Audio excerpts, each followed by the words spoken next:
What's up, everybody? This video is going to be my state prediction picks for this Friday and Saturday. Let's jump right into it. So for 1A boys, first we're going to start off with individuals, and then we'll go into the teams. So on the individual side, 1A boys, Hunter Willis, Riverwalk Academy. He won quals, he won his regions. He's a freshman. That's something to kind of take note of. Had a great run at York County, which honestly I think gives a lot of confidence going into this. Cole Forbes, another kind of contender in the race. I think we'll make it an honest race, but at the end of the day, I'm going with Hunter Willis. 2A side, honestly, I think it's kind of an easy one to pick. Ben Elliott. Ben's having he's been having a great year this whole year. He didn't run quals, which I was kind of a little disappointed on. But I get it, as I get for most of these guys. I think it'll be him versus Reed. But he's beaten Reed in every single head-to-head matchup this season, so I just don't. It's hard to imagine at the last meet it would change much. But Ben, like I said, he's just having a great season, and you know, talking a little bit, trying to get up in the rankings that we've posted, and kind of every single week that we have posted out, and he's always asked like, what does he need to do to get in there?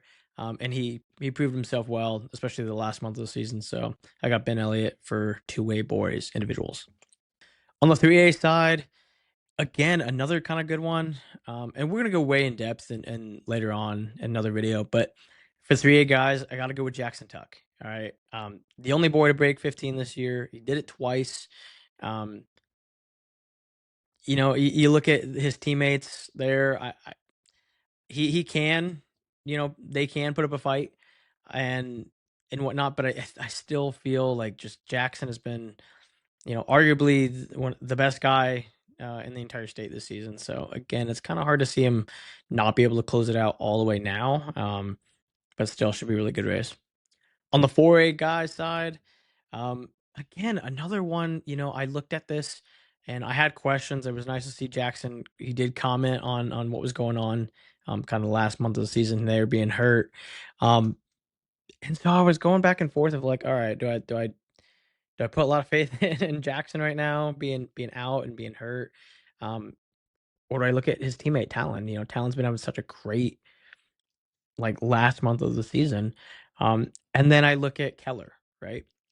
And when it came down to it, I had to go with the guy who was most consistent this year, and that was Talon.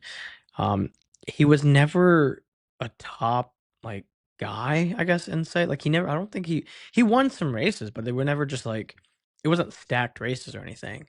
Um, but he was consistent. I mean, the guy, I think he ran like above six or yeah, above 16 like twice. And one of them was the state quals, which you can throw that one out. And um, I think another one was just kind of like a gimme as well. But he was consistently sub 16 all year. And you know, I just look at like the hot hand right now, and I'm not. I would love to see Jackson come back strong and take it over, but I think when you look at it, the guy who was most consistent all year long has been running well, look good at quals. It's Talon Farrington, so he's got my pick.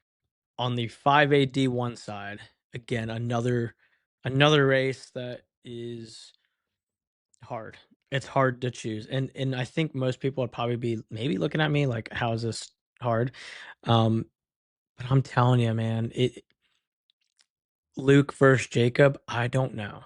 I really don't. And both of them I give knocks on, and I'm gonna tell you why. Um, I thought, and it's no fault of their own, but I thought Luke did not run big enough meets.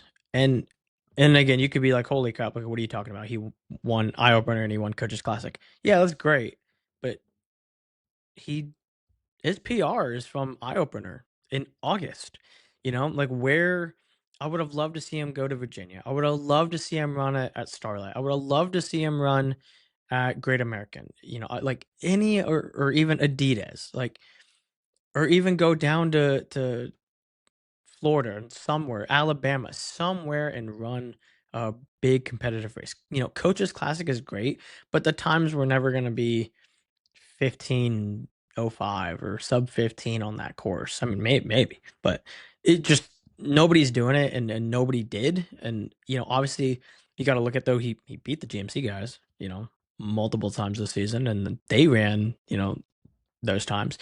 So it was just disappointing to see that because I'm not like there's just always that like kind of thing in the back of my head where it's like, well, he hasn't run that fast before. I think it's in him. It just you haven't seen it, so you got to kind of just put the faith in there.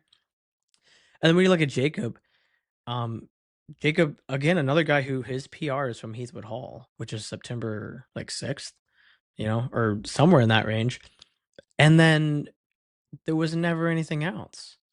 Like Starlight, yeah, but Starlight, I mean, as everyone is commenting now, like the competition level was again, and no offense to Ben or Keller or Reed or any of them, but it like we missed out. We didn't have the GMC guys. We didn't have Luke.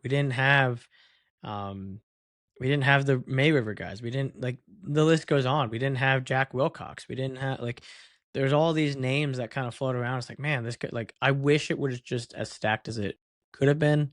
Obviously the rain fiasco, whatever, pushed it away. But nevertheless, it's like he did what he needed to do. He went to Wendy's, right? Wendy's compared to Hare and Hounds is like night and day difference. Hare and Hounds, you had Cavi go sub 15. It's like that. Those are the races I want to see. And then even at that, like Jacob lost to Brendan. Um, so it's like there's just knocks on both of the schedule. Jacob didn't go to Great American. He didn't go to Adidas. He didn't go to Virginia. He didn't go like he went to Starlight. At least I give him that. And then he ran well at Coaches Classic, but again he lost to Luke. But he does have a faster PR. I mean, he did run 15, 15, 19. So it's kind of like, all right, those are the knocks on the guys. Now it's like you look at okay, what are the two kind of upsides of it? And I look at, we'll start with Jacob. Like Jacob looked great, I thought, at the end of the year. The last couple races, I think I always thought it was kind of between him and Brendan of like who would be able to kind of run against Luke. Um, and then Brandon's just been having an off past 2 weeks. His teammate, I think, beat him as well at quals. I can't remember. Um, but Jacob just looks so smooth. He makes it look so easy. I mean, he ran the fastest time at quals out of every classification. Um, but he made it look easy.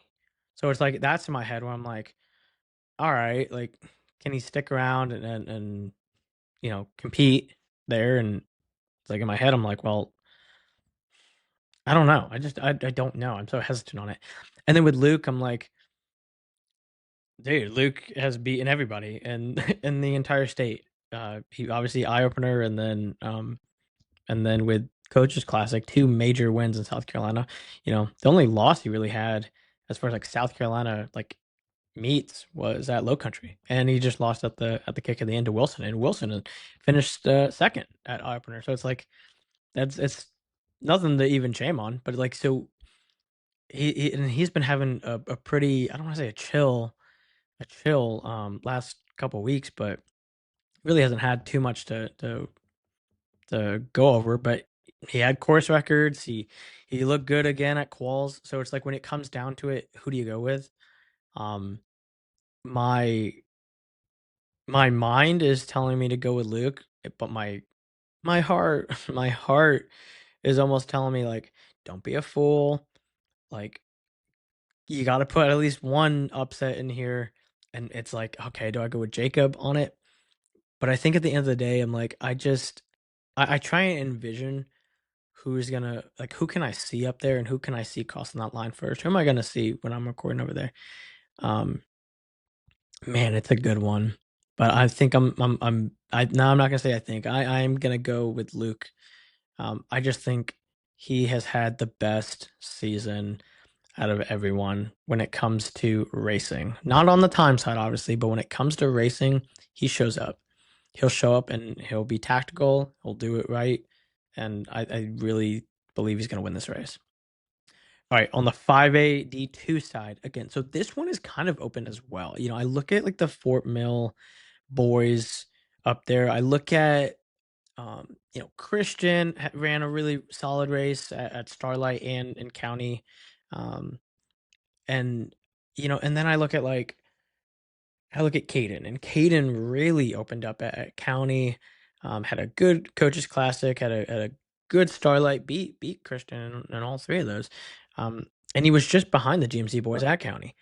So it's like, all right, and obviously again won quals, but yeah, again you look at like the hot hand, and I don't know if the Chapin like if Alex can get up there. I'm not sure. He just hasn't been consistently down there. Um, so it'd be a lot to kind of drop. Nevertheless, it's all tactics at this point. Um, so it's like, all right, do I go with Caden? He obviously has got the best time. He's proven he's had a really solid last couple weeks here. Um, and so when it come down to it, it's like again, and I failed to mention, but it's like any of the Fort Mill boys, honestly, those guys are so interchangeable.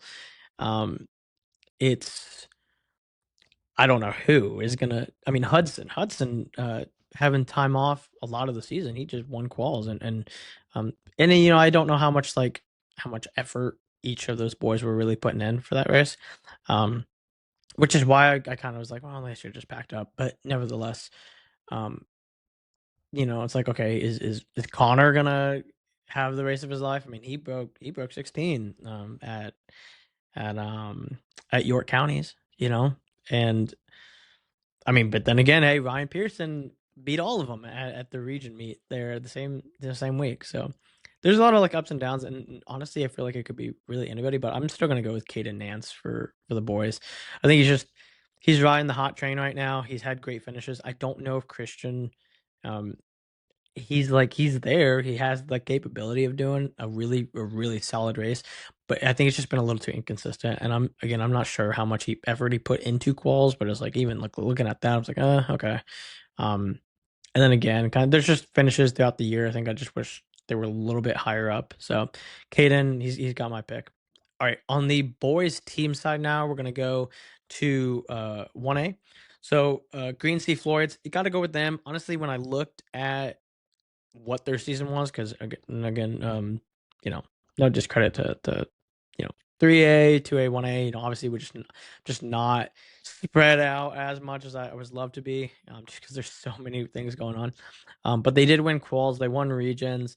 Um, Riverwalk now does have the best guy in 1A, but I don't think it's going to be enough. I think when you look at how Green Sea Floyd's, the pack running they've had most of the year. I've looked at a lot of their meets. Um, Again, pack running wins, man, especially in a big meet like this. I think it's going to be pretty important. So they got my pick. In 2A, again, I think it's hard to go against Philip Simmons. They cruised in quals, and honestly, I thought they had a really great season as well. I had them as a top 10 team throughout all classifications this whole season. So again, it's kind of hard to go against that kind of effort that the boys kind of put out. Um, they have pieces, obviously Matthew. Like they have pieces around to pack around and be solid in quals pretty well. So I really don't see too much of an issue with them. Philip Simmons, I think they got the keys to the castle for sure. All right, 3A. Do we dare even go into it? GMC boys, best team in South Carolina, gearing up for NXR. Enough said. All right, 4A. So again, even on this one too, when you look at like on paper, Daniel looks closer, but I think the results don't lie. And South Point, they've been ahead of them all season. They beat Bishop England all season. Um, you look at Bishop England. I feel like Bishop England is again. They have like a high ceiling. I just don't know if we've seen it all this season. Um, which is like kudos to them in a way because it's like, man, I feel like there's so much more in the tank for them. But they have guys that can compete at a high level and compete to win the whole thing as individuals. So when you look at it like that, it's like, all right. But then South Point, they have Keller, they have Adam, so they have front power, and they've been like I said, they've been a solid team all year when it comes to especially the teams in 4A. So for me, it was a pick. South Point, I think they got it. Be interesting to see what Keller does as well. All right, on this one, 5A D1. Okay, so this one has been up and down all season long. I I'm gonna be honest because I love Lexington boys, and I think if they see this, I don't know, maybe they won't kill me too much, but um, I felt like their season. I don't want to say like they copped out, but it felt like that. It felt like they copped out a lot this season. I mean, they didn't go to Starlight, um, or they didn't run their varsity. There. They didn't run Coach's Classic. I can't even tell you the last meet where like they went against like I don't want to say talent, but like where they went against a plethora of teams in one meet, and it's like so it's kind of hard to judge. I mean, honestly, they're holding their hand and they have not shown it to anybody. A little bit. I mean, I guess at at counties and in their region, and thankfully we were able to go out there and check them out for themselves. And that was a really crappy race too, just being cold and rainy. But they ran well. They ran like they have the pieces there to run. They have guys that can run, multiple guys that can run sub 16. Um, how much thought you put into A6? I don't know. I mean, I looked at it as it was you could add on some time. I still think they would have ran, you know, not maybe all of them, not all of them sub 16, but still a good amount of them sub 16. At least their top like two or three guys.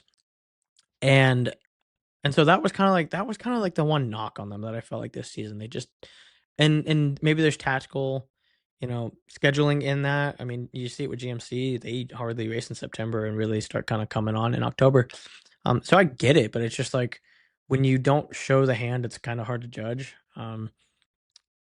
And so I look at like JL Man, and when I saw them, so most of the time when I'm recording, like I'm focused on the camera to just make sure like, hey, we got the shot right, everything's good. So like, there's sometimes where I'm not even like I'm checking out what the race is going on, how it's going on, but like sometimes I'm just like in the zone, not paying attention. And when I was at Starlight, that was the first time where I'm like, holy crap, JL Man pack runs like textbook 101 elite. Like that's what you want to see in college, let alone they're doing it in high school.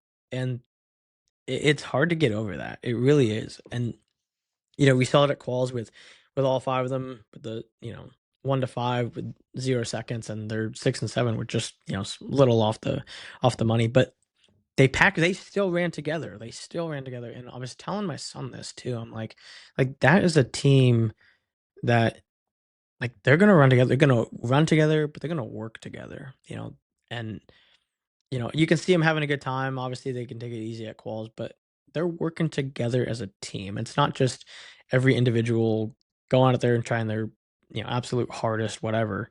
Like, they run next to somebody, they're gonna work together as a team and get it done, and so, hats off to them because I think that's a testament to their program, their coaching, and whatnot, but I think when it comes down to it, it's like I think Lexington may have a couple of the guys that are just better.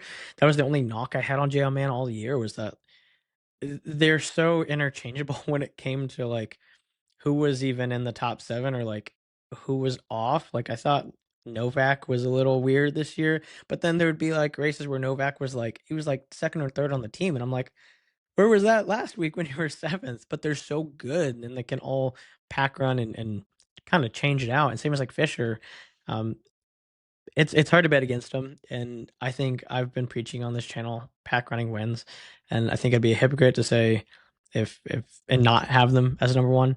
So I'm going with Jail Man. That's my pick. I can't get over the pack running. It's phenomenal. As long as they do that, I think we're in for a real treat. So they got my pick. All right, 5A D2. Now, this one again, I think it's hard to bet against. It's hard to bet against Fort Mill. I mean, I think they have 4 guys that could place in the top 10. I think once you do that, you're pretty much set in stone. Um, even if they can't get 4, I think 3 is like on a bad day, get 3 in the top 10. Um, but they're so interchangeable. You see again, kind of like Jailman, but like you see them have guys that'll be in the top 7, and then sometimes, like, you had JV guys. I remember when we went to one race, they had JV guys running, like, 1704, 1702 alone, and it's like that would be on varsity for most of these teams out here. Um, and so you see that and you see the interchangeableness, and it's pretty hard to pick apart because of the Fort Mill depth. So um, looks good. I go with Fort Mill. I think shouldn't be too much of a fight. We'll see. All right, so now we're gonna go to the girls' side. We're gonna start individuals and work our way all the way to teams. So first one, uh, girls 1A individuals. Emmy Herring. So Riverwalk Academy, another Riverwalk Academy girl.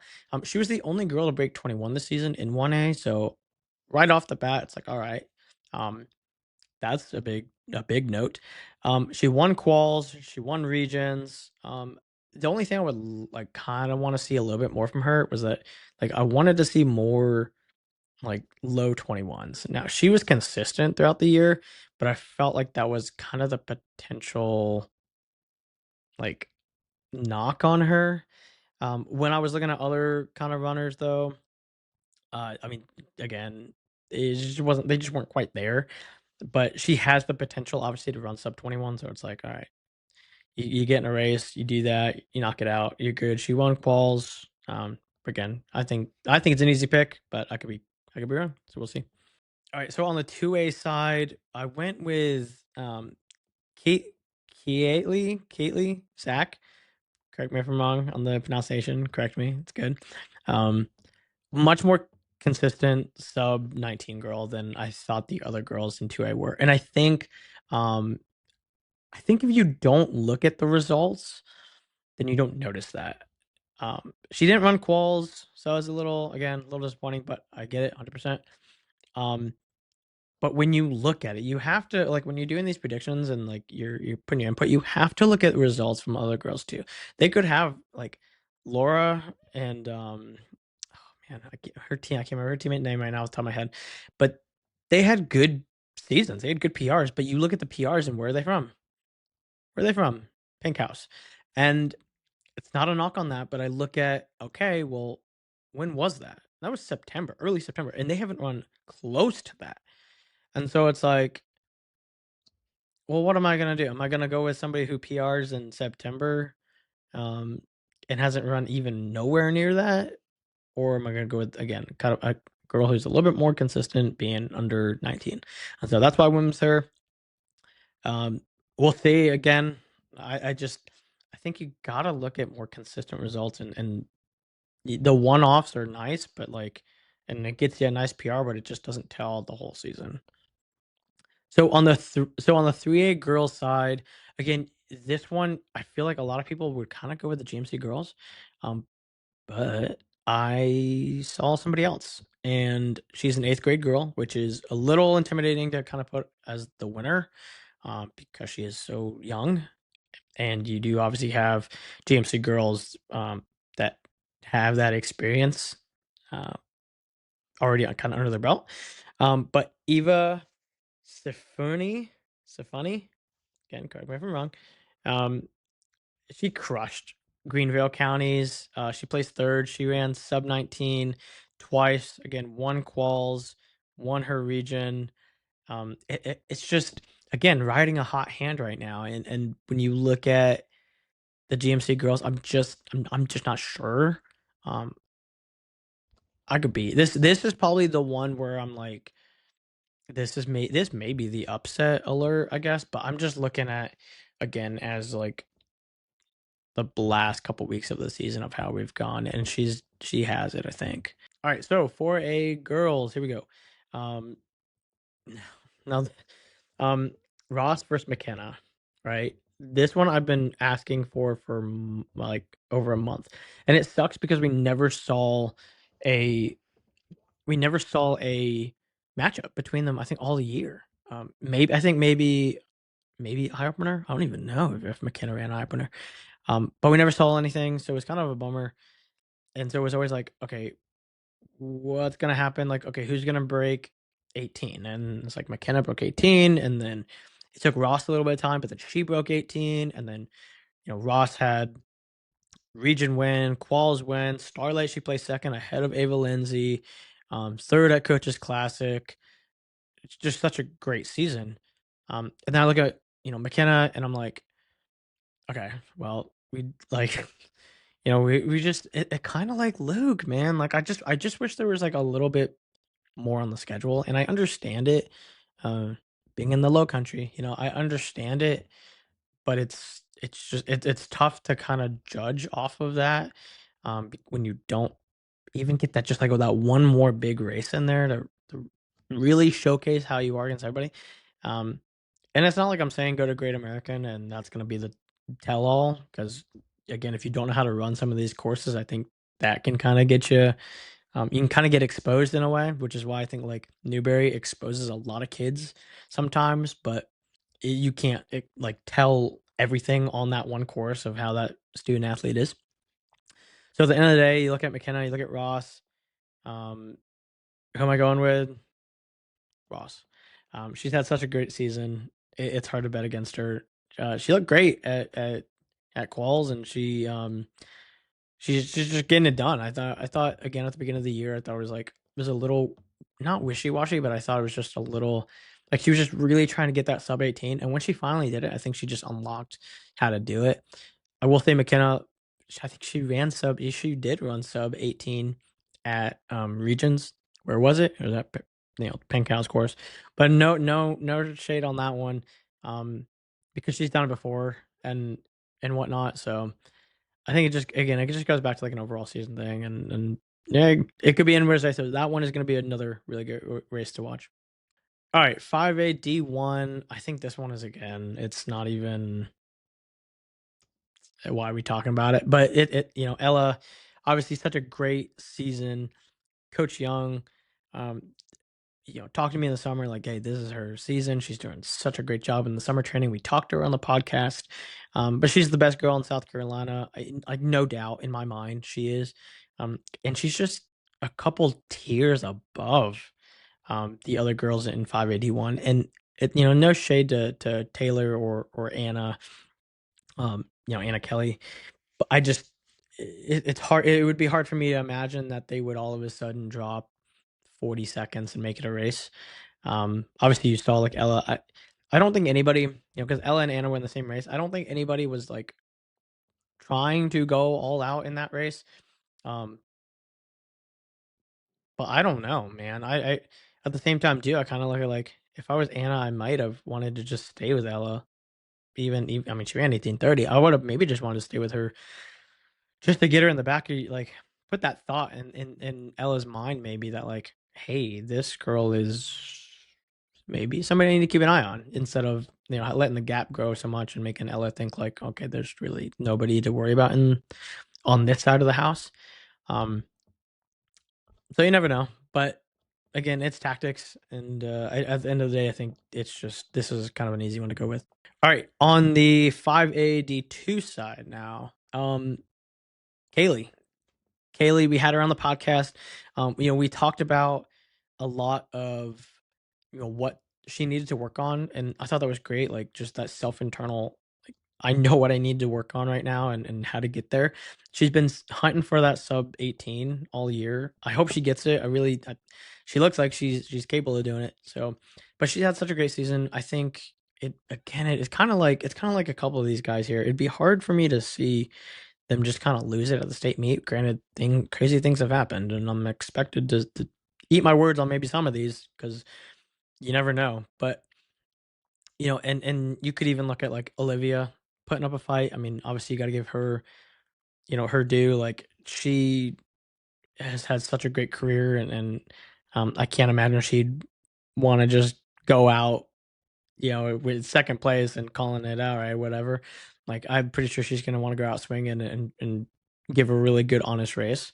Um, so we'll see on that side. But again, I go with Kaylee on this one.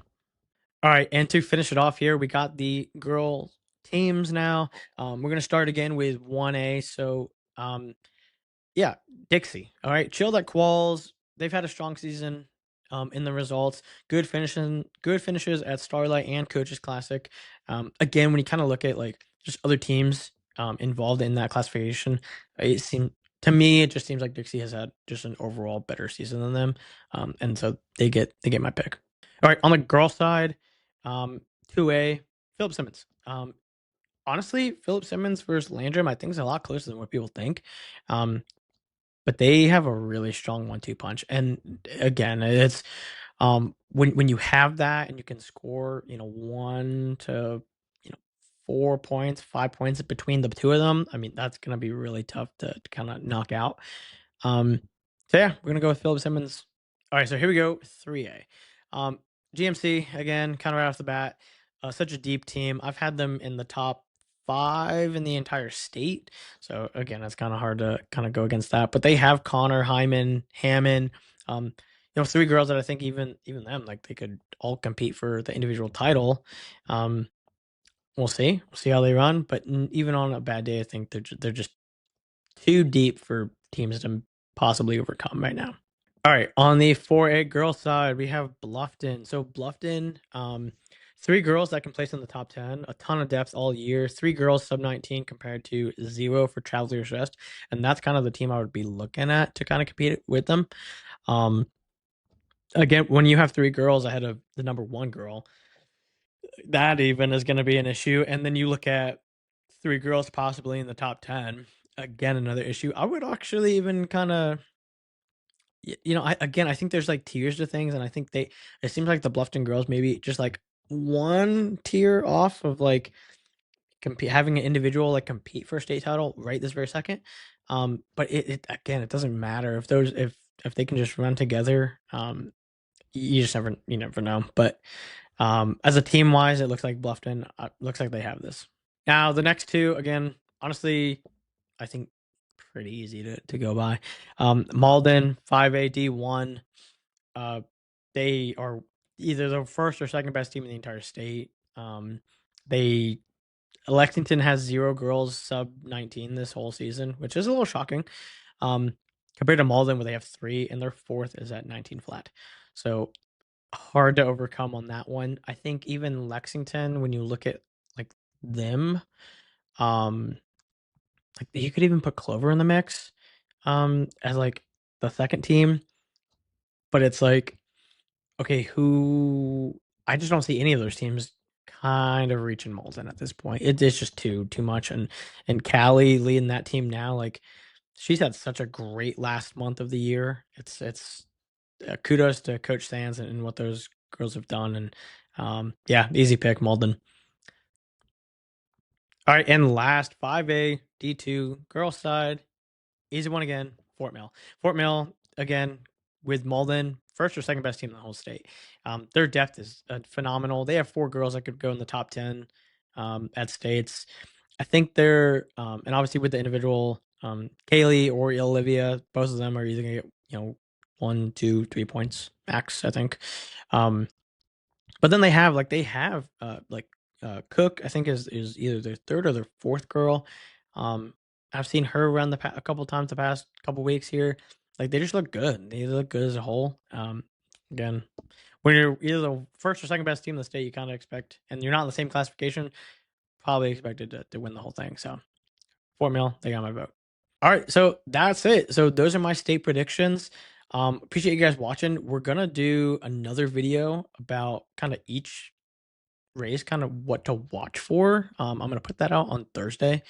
Um, and I'm not gonna do every single one, but I do want to talk a little bit more in depth on like just strategy, what to probably expect, and kind of bounce some ideas off some people of like some of the tactics you might want to watch out for. So stay tuned for that. Appreciate you guys subscribing, sharing, liking, everything. Um, Channel continues to grow so much. I appreciate that. Other than that, see you guys at Aiken.